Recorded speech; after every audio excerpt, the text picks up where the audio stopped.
Assalamualaikum warahmatullahi wabarakatuh. Saya Haidar Alfi Munajat dari SPI 5B akan menjelaskan tentang teori masuknya Islam ke Indochina. Gambaran umum wilayah Indochina, ada beberapa wilayah yaitu Vietnam, Kamboja, Laos, Thailand, dan Malaysia. Letak geografis strategis sebagai jalur perdagangan maritim dan daratan antara timur dan barat. Kondisi sosial budaya pra-kedatangan Islam termasuk pengaruh budaya dan budaya Hindu-Buddha. Periodisasi kedatangan Islam di kawasan Indochina mulai dari abad ke-7 hingga abad ke-17. Penekanan pada abad ke-13 sebagai periode penting dengan munculnya Kesultanan Malaka dengan pusat penyebaran Islam di Asia Tenggara. Signifikasi memahami teori-teori Islamisasi di Indonesia memberikan wawasan tentang dinamika penyebaran Islam di Asia Tenggara, termasuk faktor-faktor pendukung strategi dan pola interaksi dengan budaya lokal. Teori yang pertama, perdagangan dan pernikahan.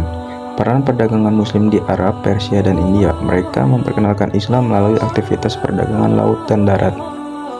Di sepanjang jalur perdagangan Asia, seperti Selat Malaka, Pantai Timur, Semenanjung Malaysia, dan pesisir Vietnam. Pembangunan pemukiman dan komunitas Muslim di pusat-pusat perdagangan strategis. Komunitas ini menjadi basis penyebaran Islam melalui interaksi sosial dan kegiatan keagamaan. Pernikahan antara pedagang Muslim dengan penduduk lokal sebagai sarana penyebaran agama dan budaya Islam. Dampak pernikahan campuran terhadap proses konversi dan asimilasi budaya. Contoh-contoh aktivitas perdagangan dan pernikahan campuran di wilayah Vietnam, Kamboja, Thailand, dan Malaysia. Bukti-bukti arkeologis dan catatan sejarah.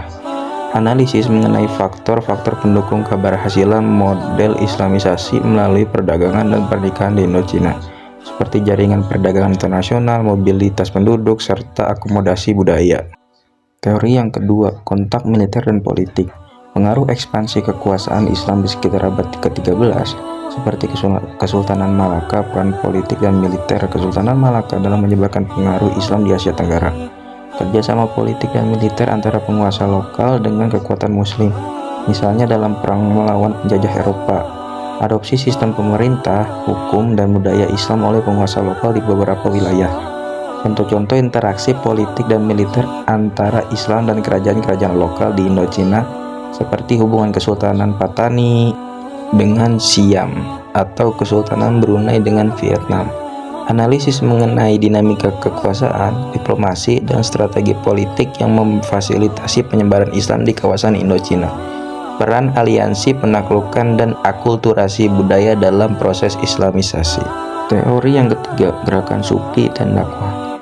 Peran para Sufi dan mubalik Muslim dalam menyebarkan Islam melalui aktivitas spiritual, pendidikan, dan dakwah di Indochina. Pendirian pusat-pusat pengajaran dan penyebaran ajaran Islam. Pengaruh tarekat Sufi dalam menarik minat dan konversi penduduk lokal ke dalam agama Islam. Praktik-praktik spiritual dan mistik yang berakomodasi dengan budaya lokal, seperti tradisi animisme dan Hindu-Buddha. Contoh-contoh gerakan Sufi dan aktivitas dakwah yang berkembang di berbagai wilayah Indochina seperti Vietnam Selatan, Thailand Selatan, dan Malaysia. Tokoh-tokoh Sufi terkemuka dan pengaruhnya. Analisis mengenai daya tarik ajaran Sufi dan strategi dakwah yang efektif dalam menyebarkan Islam di kawasan ini. Kemampuan beradaptasi dengan konteks lokal dan memenuhi kebutuhan spiritual penduduk. Dampak dan perkembangan Islam di Indochina. Persebaran Islam di berbagai wilayah Indochina seperti Vietnam, Kamboja, Thailand, dan Malaysia. Pembentukan komunitas Muslim dan institusi keagamaan yang mapan.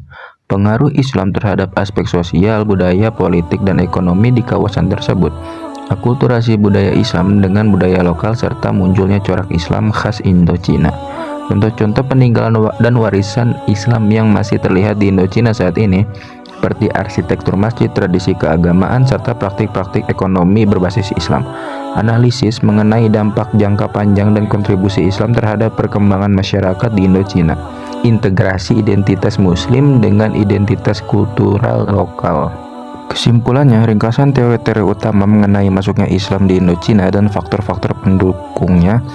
Penekanan pada kompleksitas proses Islamisasi yang dipengaruhi oleh berbagai latar belakang sejarah dan budaya. Pentingnya memahami dinamika interaksi antara Islam dan kebudayaan lokal di Indochina. Bagaimana studi kasus ini dapat memberikan wawasan berharga tentang penyebaran Islam di Asia Tenggara secara umum. Implikasi studi kasus Indochina untuk memahami proses Islamisasi di wilayah-wilayah lain serta kontribusinya terhadap studi sejarah dan antropologi Islam di Asia.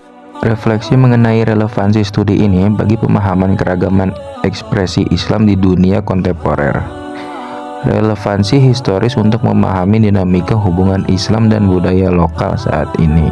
Terima kasih dan sampai jumpa. Wassalamualaikum warahmatullahi wabarakatuh.